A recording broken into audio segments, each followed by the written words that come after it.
소설 들려주는 여자.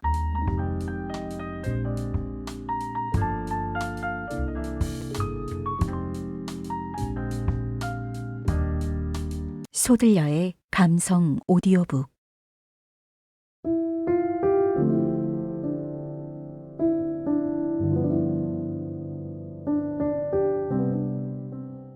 들려드릴 작품은 1949년 노벨 문학상 수상자인 미국의 소설가 윌리엄 포크너의 1930년작 에밀리에게 장미를입니다. 이 소설은 남북전쟁 이후 몰락하는 남부 귀족 딸 미스 에밀리에 대한 이야기입니다.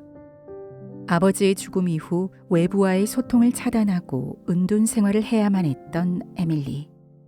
기묘하고 비밀스럽고 그로테스크한 그녀의 삶이 펼쳐집니다.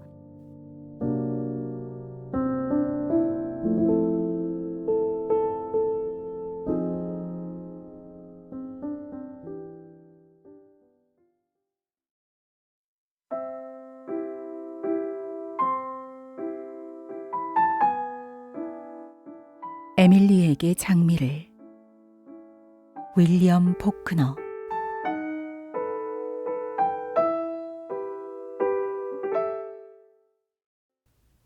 미스 에밀리 그리어슨이 세상을 떠났을 때 우리 은민 모두가 그녀의 장례식에 참석했다. 남자들은 쓰러진 기념비에 대한 일종의 존경심에서, 여자들은 대부분이 그녀의 집 내부를 들여다보고 싶은 호기심에서 그랬던 것이다. 미스 에밀리의 집 내부는 정원사와 요리사를 겸한 노복 한 사람을 제외하고는 적어도 10년 동안은 아무도 들여다본 적이 없었다. 에밀리의 집은 한때는 하얗게 칠했던 크고 네모진 목조 가옥이었다. 70년대에 묵직하면서도 어딘지 모르게 경박한 건축 양식의 둥근 지붕과 뾰족탑과 와형 무늬 노대들로 장식되어 있었고, 우리 읍내에서도 한때는 제일 가던 거리에 위치하고 있었다. 그러나 차고와 조면기가 침입하게 되어 이 근방에 명문 거족의 집들의 흔적조차도 없애버렸다. 그런데 유독 미스 에밀리의 집만이 남아서 그 고집세고 아양떠는 조락의 모습을 면화차와 개솔린 펌프 너머로 드러내고 있었으니 이것보다 더한 꼴불견은 없었다. 그리고 이제는 미스 에밀리마저도 세상을 떠나서 저 명문 고족의 대표자들과 함께 히말라야 산목에 아늑히 둘러싸인 묘지에 제퍼슨 전투에서 전사한 북군과 남군의 유명 및 무명 장병의 무덤 사이에 묻혀버렸다. 생전의 미스 에밀리는 하나의 전통, 하나의 의무, 그리고 하나의 걱정거리였다. 말하자면 읍내에 대한 누대의 채무와도 같았다. 흑인 여자는 앞치마를 두르지 않고서는 거리에 나올 수 없다는 명령을 내린 읍장 사토리스 대령이 그녀의 세금을 면제했던 1894년의 그날부터 시작하는 것이었다. 이것은 그녀의 아버지가 죽은 후부터 영구히 계속되는 집행유예였다. 그렇지만은 미스 에밀리가 자선을 받아들였다고 추측해서는 안 된다. 읍내는 에밀리의 아버지에게서 빌린 돈을 사무상 이러한 반환 방법을 택했다는 내용의 복잡한 이야기를 사토리스 대령은 꾸며냈다. 사토리스 대령과 같은 세대 또는 같은 사상의 남자만이 이러한 이야기를 꾸며낼 수 있었을 것이며, 그러한 여자만이 이러한 이야기를 믿을 수 있었을 것이다. 보다 더 현대 사상을 가진 다음 세대가 읍장이 되고 읍회 의원이 되었을 때 이러한 조처에 대하여 약간의 불평이 생겼다. 연초에 그들은 미스 에밀리에게 고지서를 우송했다. 2월이 되어도 회답이 없었다. 그들은 그녀에게 공문을 띄워 편리할 때 군 보안관 사무소에 출두해달라고 청했다. 일주일 후에 읍장 자신이 그녀에게 사신을 띄워 그녀를 방문하든지 그녀에게 차를 보내든지 하겠다고 신청했으나 답장으로 받은 것은 가늘고 유려한 필지로 낡은 모양의 종이 위에 퇴색한 잉크로 쓴 쪽지였다. 사연인즉 그녀는 전혀 외출을 하지 않는다는 것이었다. 고지서도 동봉되어 있었으나 이곳에는 아무런 언급이 없었다. 그들은 읍회를 특별히 소집했다. 대표단이 그녀 집을 찾아가서 그녀가 8년 또는 10년 전에 도자기 그림의 레슨을 중지한 후로 어떠한 방문객도 통과한 적이 없었던 문을 노크했다. 흑인 노인이 그들을 으슥한 현관으로 받아들였는데 여기서 올라가는 계단의 꼭대기는 한결 더 어두웠다. 이 현관에서는 먼지내와 썩은 내가 났다. 매퀴하고 습한 냄새. 흑인은 그들을 객실로 안내했다. 이 방은 가죽을 씌운 묵직한 가구가 비치되어 있었다. 흑인이 창문의 차이를 여니까 그 가죽에 금이 나 있는 것을 그들은 볼 수 있었다. 그리고 그들이 걸터 앉았을 때 아련한 먼지가 그들의 넓적다리의 언저리에서 느릿느릿 떠올라 한 줄기 광선 속에서 천천히 일어나는 티끌과 함께 빙 돌고 있었다. 난로 앞에 서 있는 도금 화가 위에는 미스 에밀리의 아버지의 크레용 초상화가 걸려 있었다. 그녀가 들어왔을 때 그들은 일제히 일어섰다. 검은 옷을 입은 작고 뚱뚱한 여자였다. 가느다란 금 시계줄이 그녀의 허리까지 내려와서 그 끝은 그녀의 허리띠 속에 숨어 있었고 그녀가 잡고 있는 흑단 지팡이에는 변색한 금머리가 붙어 있었다. 그녀의 골격은 작고 가늘었다. 아마도 그 때문에 딴 여자면 단지 똥똥했을 텐데 그녀의 경우에는 비만하게 보였을 것이다. 그녀의 얼굴은 웅덩이 물 속에 오랫동안 담근 시체처럼 부르터 보였고 그녀의 피부색도 따라서 창백했다. 그녀의 얼굴의 부풀은 두둑 속에 파묻힌 그녀의 두 눈은 방문객들이 용건을 늘어놓고 있는 동안 그들의 한 얼굴에서 딴 얼굴로 이동할 때 마치 밀가루 반죽 속에 꾹 박아놓은 두 개의 석탄 조각같이 보였다. 그녀는 그들에게 앉으라고 권하지도 않았다. 그녀는 그저 문간에 서서 대변자가 더듬거리다가 말문이 막힐 때까지 가만히 듣고 있었다. 그때 그들은 금시계줄 끝에서 보이지 않는 시계가 똑딱거리는 소리를 들을 수 있었다. 그녀의 목소리는 메마르고 차가웠다. 난 제퍼슨 읍에서는 세금을 물지 않습니다. 사토리스 대령이 그 까닭을 설명해 주더군요. 아마 당신네들 중에서 누구라도 읍내의 기록을 조사할 수 있을 거예요. 그러시면 납득되실 겁니다. 그런데 우린 조사를 했단 말입니다, 미스 에밀리. 우린 읍 당국자들입니다. 읍장이 자세한 통지서를 내지 않았나요? 종이 쪽지를 한 장 받긴 했어요, 물론. 하고 미스 에밀리는 말했다. 아마 그분은 자신이 읍장이라고 생각하시는가 본데 난 제퍼슨 읍에서는 세금을 물지 않습니다. 그러나 기록에는 그 사실을 증명할 만한 것이 전혀 없습니다. 우린 고지서대로 집행을... 사토리스 대령에게 물어보세요. 사토리스 대령은 죽은 지 거의 10년이 된다.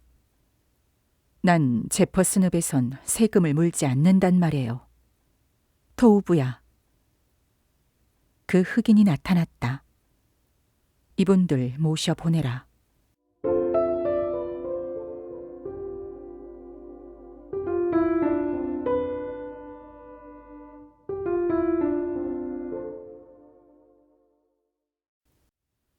이렇게 그녀가 그들을 모조리 물리친 것은 그녀가 30년 전에 그 냄새건으로 그들의 아버지들을 물리친 것과 꼭 같았다. 그것은 그녀의 부친이 세상을 떠난 지 2년 후이며 그녀의 애인이 그녀와 결혼하리라고 우리가 믿었던 사나이가 그녀를 버린 후 얼마 안 되어서였다. 아버지가 세상을 떠난 후에 그녀는 외출하는 도수가 드물었고 그녀의 애인이 가버린 후에는 그녀를 본 사람이 거의 없었다. 읍내의 숙녀들 중에서 두셋이 용감하게도 미스 에밀리를 방문했으나 면회사절을 당했다. 그 집 주위에 있는 유일한 삶의 표시는 시장 바구니를 들고서 드나드는 그 당시에는 청년이었던 그 흑인 남자였다. 남자면 누구나 부엌을 깨끗이 치울 수 있는 것처럼 생각하나 보죠. 하고 그 숙녀들은 말했다. 그래서 그 냄새가 심해졌을 때 그 숙녀들은 놀라지 않았다. 이 냄새는 시끄러운 속세와 거만한 그리어쓴 집안 사람들을 연결하는 또 하나의 고리였다. 이웃에 사는 한 여자가 읍장 스티븐즈 판사에게 호소했다. 이때 읍장의 나이는 80세였다. 그러나 날더러 어떻게 하라는 말이오? 하고 그는 말했다. 무얼요, 그분에게 냄새를 풍기지 말도록 명령을 내리시면 되죠. 법은 없나요? 하고 그 여자는 말했다. 꼭 그럴 필요는 없지요. 하고 스티븐즈 판사는 말했다. 아마 10중 8구는 그분 집 검둥이가 안마당에서 죽인 뱀이나 쥐일 거요. 본인에게 내가 이르죠. 이튿날 그는 또 2건의 불평을 받았다. 하나는 웬 남자로부터였는데 어려워하는 하소연이었다. 우린 정말로 무슨 수를 내야 합니다, 판사님. 저는 미스 에밀리를 괴롭히려는 사람은 절대로 아닙니다. 그렇지만 우린 무슨 수를 써야 합니까? 그날 밤 읍회 위원들이 모였다. 회색 수염을 기른 노인 셋과 젊은 세대의 일원인 청년 하나가 모였다. 간단하지 않습니까? 하고 그는 말했다. 그분더러 집안의 소재를 깨끗이 하도록 명령을 내리시지요. 시간에 여유를 주고요. 그래도 만약에 말을 듣지 않거든 여보시오. 하고 스티븐즈 판사는 말했다. 아무리 악취를 풍긴다고 서니 숙녀를 면박하시려오. 그래서 다음 날 밤 자정이 지나서 남자 넷이 미스 에밀리의 집 잔디밭을 건너가서 도둑인 것처럼 그 집 주변을 살금살금 돌아다니며 벽돌 바닥과 지하실 창문 냄새를 맡곤 했는데 한편 그들 중에서 하나는 어깨의 맨자루 속에 손을 집어넣었다가 뺐다가 하면서 씨앗을 뿌릴 때와 똑같은 동작을 했다. 그들은 지하실 문을 부수고 거기에 뿐만 아니라 바깥 건물 전부에 석회를 뿌렸다. 그들이 다시 잔디밭을 건너갈 때 이제까지 깜깜했던 창문 하나에 불이 켜졌고 미스 에밀리는 불빛을 등지고 창문 안에 앉아 있었는데 그녀의 꼿꼿한 동체는 우상의 동체처럼 끄떡도 하지 않았다. 그들은 가만가만 잔디밭을 건너 로우커스트 가로수의 그늘 속으로 기어들었다. 한 2주 후에 그 냄새는 사라졌다. 그때부터 은민들은 미스 에밀리를 정말로 불쌍하게 여기기 시작했던 것이다. 우리 은민들은 그녀의 대고모 와이어트 노숙녀가 마지막에 가서는 완전히 미쳐버린 사실을 기억하고 있기 때문에 그리어쓴 집안 사람들이 실제 이상으로 좀 지나치게 거만하다고 믿고 있었다. 청년은 하나도 미스 에밀리의 배필감으로는 충분하지 못했다. 우리는 오랫동안 그리어쓴 집안 사람들을 하나의 따블로로 생각하고 있었다. 미스 에밀리는 하얀 옷을 입은 날씬한 자태로 후면에 서 있고 그녀의 아버지는 2 다리를 떡 벌린 실루엣처럼 등을 딸에게 대고 말채찍을 움켜쥐고 전면에 서 있었다. 활짝 열린 현관문이 이 2 부녀를 틀어잡고 있었다. 그래서 그녀가 30살이 되고 아직도 독신이었을 때 우리는 정확히 말해서 썩 좋은 기분은 아니었다. 그러나 우리의 주장이 옳다는 것은 증명이 되었다. 집안에 설사 정신병이 있다고 할지라도 그녀는 결혼할 기회가 정말로 구체화되었다면 그 기회를 물리치지는 않았으리라. 그녀의 아버지가 세상을 떠났을 때 그녀에게 남은 것은 집 밖에는 아무것도 없다는 소문이 돌았다. 그리고 어느 의미에서는 은민들은 기뻐했다. 드디어 그들은 미스 에밀리에게 동정할 수가 있었기 때문이다. 혼자 되고 또 모일푼이 된 그녀는 보통 인간과 다름없이 되었다. 이제야 그녀 또한 소소한 금전 문제가 빚어내는 옛 절망과 옛 전율을 알게 될 것이다. 아버지가 죽은 이튿날 숙녀들 모두가 우리 읍내의 습관대로 그녀의 집을 방문하고 조의와 조력을 제공하고자 했다. 미스 에밀리는 문간에서 그녀들과 만났는데 그녀는 평상시와 같은 옷을 입고 있었고 얼굴에는 슬픔의 흔적이라고는 전혀 없었다. 그녀는 아버지가 죽지 않았다고 말했다. 목사들이 그리고 의사들이 그녀를 방문하고 시체를 치우게 해달라고 설득했는데도 그녀는 사흘 동안이나 그와 같은 말을 짓거릴 뿐이었다. 그들이 법이나 경찰의 힘을 빌리려고 하는 차에 그녀는 굴복했다. 그들은 그녀의 아버지를 신속히 매장했다. 우리는 그녀가 그러지 않을 수가 없었으리라고 믿었다. 우리는 그녀의 아버지가 쫓아버린 청년들을 모두 기억하고 있었다. 그리고 우리는 모일푼이 된 그녀가 자기에게서 모든 기회를 앗아간 아버지의 시체에 남아 매달리지 않고서는 못 베겼을 것을 알고 있었다. 누구나 그럴 것이다.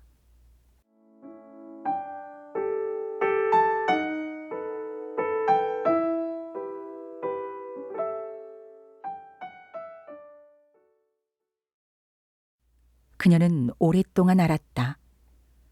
우리가 그녀를 다시 보았을 때 단발한 그녀의 얼굴은 교회의 생 유리창에 그려진 천사들과 어렴풋이 닮은 소녀처럼 어딘지 모르게 비극적이며 고요했다. 읍은 인도의 포장 계약을 막 체결했었는데 그녀의 아버지가 세상을 떠난 해의 여름에 공사가 시작되었다.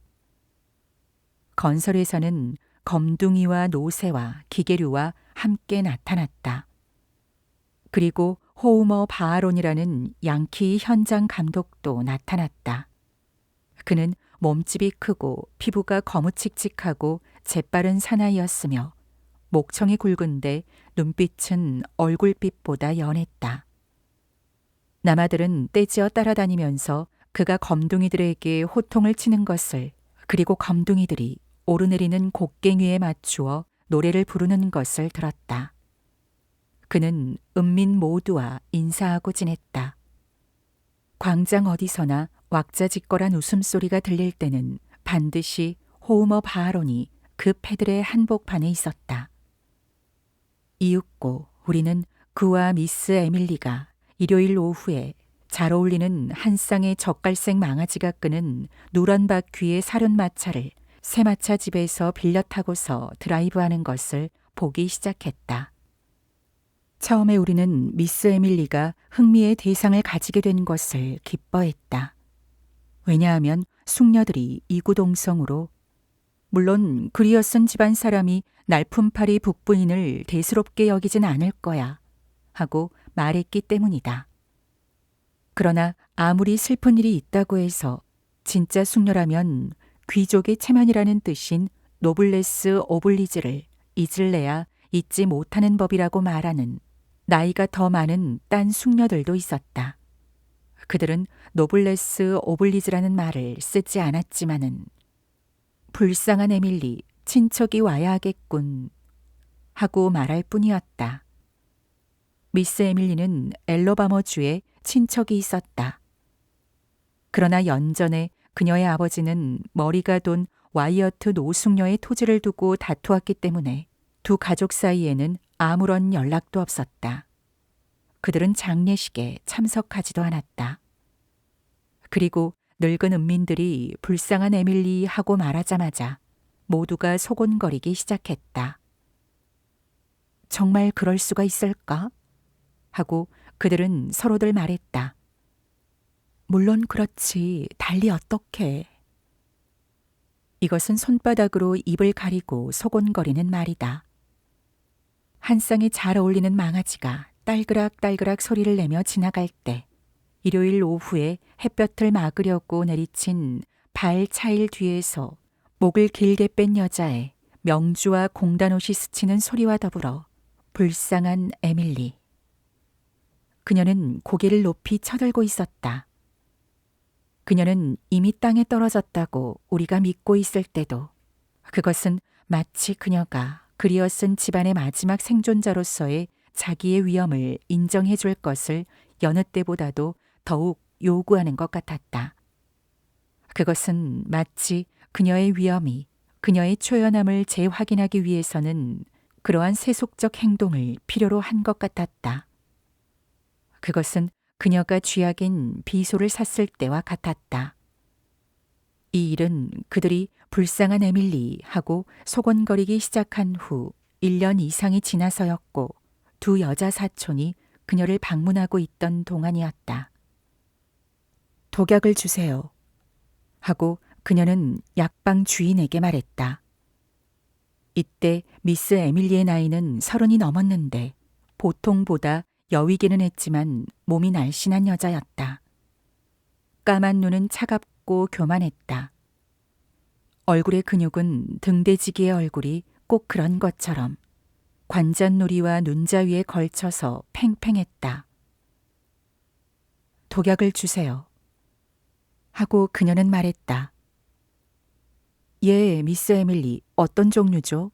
쥐약 같은 겁니까? 그러시다면 제일 좋은 걸로 주세요. 종류는 아무래도 좋아요. 약방 주인은 몇 가지 약명을 들었다. 이것들은 코끼리도 거뜬히 죽일 겁니다. 그러나 필요하신 건 비소예요. 하고 미스 에밀리는 말했다. 그건 잘 듣는 거예요? 비소가 잘 듣느냐고요? 잘 듣죠. 그러나 원하시는 건 바로 비소를 주세요. 약방 주인은 그녀를 내려다보았다.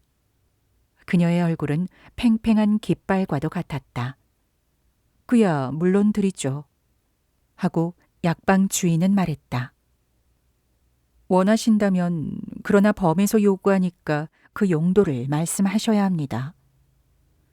미스 에밀리는 그를 마주보려고 고개를 뒤로 젖히고서는 그를 노려보기만 했다.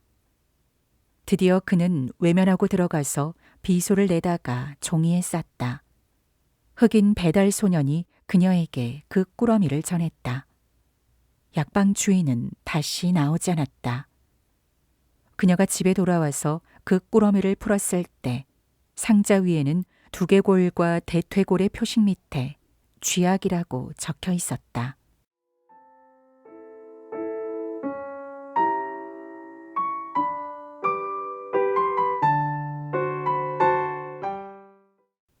그래서 다음 날 우리는 모두가 그분은 자살하려는군 하고 말했다. 그리고 우리는 그것이 제일 좋은 해결책이라고 말했다. 그녀가 애초에 호우머 바론과 함께 다니기 시작했을 때 우리는 그분이 그와 결혼하겠군 하고 말했다. 이어서 우리는 그분은 그를 앞으로 설득하려는군 하고 말했다. 왜냐하면 호우머 바론은 자신이 자기는 결혼할 사람이 아니라고 말했기 때문이다. 실은 그는 남자들을 좋아했다. 그래서 그는 엘크스 클럽에서 젊은 남자들과 술을 마신다는 것은 이미 알려진 사실이었다. 나중에 우리는 그들이 일요일 오후에 번질번질한 사륜마차를 타고 지나갈 때 바일차일 뒤에서 불쌍한 에밀리 하고 말했다. 그때 미스 에밀리는 고개를 높이 쳐들었고 호우머 바로는 모자를 비스듬히 쓰고 여성연을 입에 물고 누런 장갑을 낀 손에 곱비와 채찍을 들고 있었다. 그 다음에 숙녀 중에서도 몇 사람이 그것은 읍내의 수치요, 젊은이에게 대한 나쁜 본복이라고 말하기 시작했다. 남자들은 참견하려고 하지 않았으나 드디어는 숙녀들의 강제에 못 이겨 침례파 교회의 목사가 미스 에밀리의 집안 사람들은 감독파 교도였다. 그녀를 방문했다. 그는 그녀와의 면담 중에 무슨 일이 있었는가 일체 발설하려고 하지 않았으나 그가 그녀를 재차 방문하는 것은 거부했다. 그 다음 일요일 그들은 또다시 마차를 타고 거리를 드라이브했다. 그래서 이튿날 목사의 아내는 엘리바머주에 사는 미스 에밀리의 친척에게 편지를 썼다. 그래서 그녀는 또다시 자기 집 지붕 밑에 친척을 가지게 되었고 우리는 우리대로 물러나 앉아서 사태의 진전을 관망했다. 처음에는 아무 일도 없었다. 다음에 우리는 그들이 결혼하게 될 것을 확신했다. 우리는 미스 에밀리가 보석상에 가서 남자용 은제 장신구 한 벌을 주문해 물건마다에 HB라는 두 문자를 새기도록 한 것을 알았다. 이보다 이틀 후에 우리는 그녀가 잠옷을 포함하는 남자용 옷 한 벌을 산 것을 알고서 우리는 그들은 결혼했구나 하고 말했다. 우리는 정말로 기뻐했다. 우리는 두 여자 사촌이 미스 에밀리보다도 더한 그리어슨 집안 사람의 태를 냈기 때문에 기뻐했다. 그러므로 우리는 호우머 바아론이 인도의 포장은 얼마 전에 끝났다. 가버렸어도 놀라지 않았다. 결혼식 같은 것이 없어서 우리는 약간 섭섭했으나 우리는 그가 미스 에밀리를 맞아들일 준비를 하기 위하여 또는 그녀에게 사촌들을 내쫓는 기회를 주기 위하여 가버렸다고 믿고 있었다. 그때쯤은 우리는 하나의 음모의 집단이었으니 우리는 모두가 사촌을 몰아내는 것을 돕는 에밀리의 연합군이었다. 아니나 다를까. 일주일이 더 지난 후에 여자 사촌들은 떠났다. 그리고 우리가 줄곧 기대했듯이 사흘 이내에 호우머 바아로는 우리가 본 마지막이었다. 그리고 미스 에밀리에 대해서도 얼마 동안 못 보게 되었다. 흑인 남자는 시장 바구니를 들고 드나들었으나 현관문은 닫힌 채였다.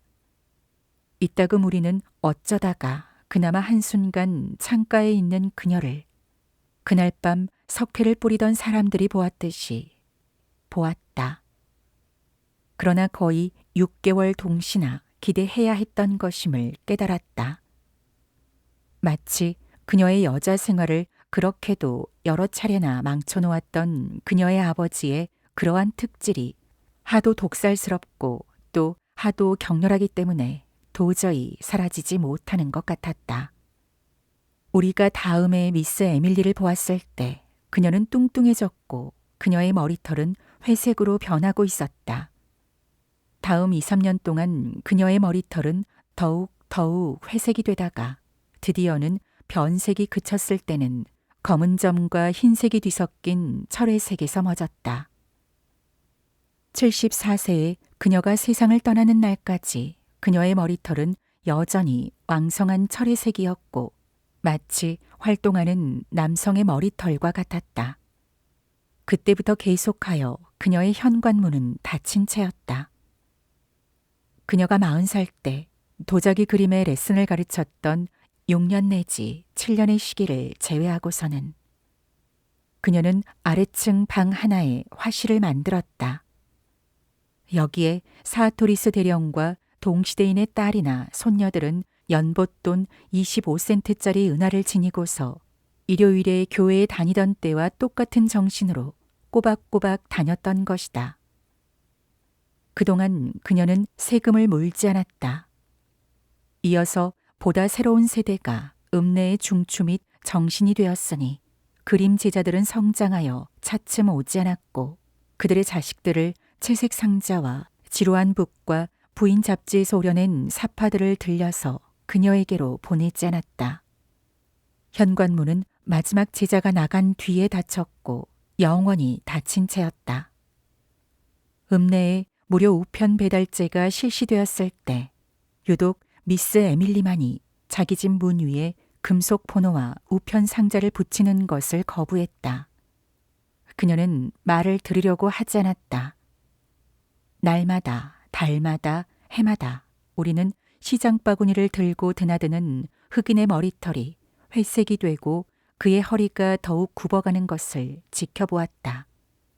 12월마다 우리는 그녀에게 고지서를 보냈는데 그것은 일주일 후에 수취인 불명으로 회송되어 오는 것이었다. 이따금 우리는 아래층에 그녀가 2층을 봉해버린 것은 명백했다. 창문 안에 마치 벽감 속에 안치된 동체 조상처럼 앉아있는 그녀를 보곤 했으나 그녀가 우리를 보는지 안 보는지 어느 쪽이라고 우리는 판단할 수가 없었다. 이와 같이 그녀는 한 세대에서 딴 세대로 친근한, 불가피한, 초연한, 침착한, 그리고 괴팍한 존재로서 지나갔다. 그리고 그녀는 세상을 떠났다. 먼지와 그늘에 가득 찬 집 속에서 병이 들어 쓰러졌는데 그녀는 시중드는 사람이라고는 늙어서 비틀거리는 흑인뿐이었다. 우리는 그녀가 병들 것조차도 몰랐다. 우리는 흑인에게서 무슨 정보를 탐지하려는 노력을 포기한 지가 오래였다. 흑인은 아무하고도 얘기하지 않았고 아마 미스 에밀리하고도 말을 하지 않았을 것이다. 왜냐하면 그의 목소리는 마치 쓰지 않아서 그렇게 된 것이나처럼 걸걸해지고 녹슬어 버렸으니까. 그녀는 아래층 방 안에서 커튼을 친 육중한 호두나무 침대에 누워서 죽었다. 오랫동안 햇볕을 받지 못해서 누렇게 곰팡이가 낀 베개 위에 그녀의 회색 머리가 얹혀 있었다.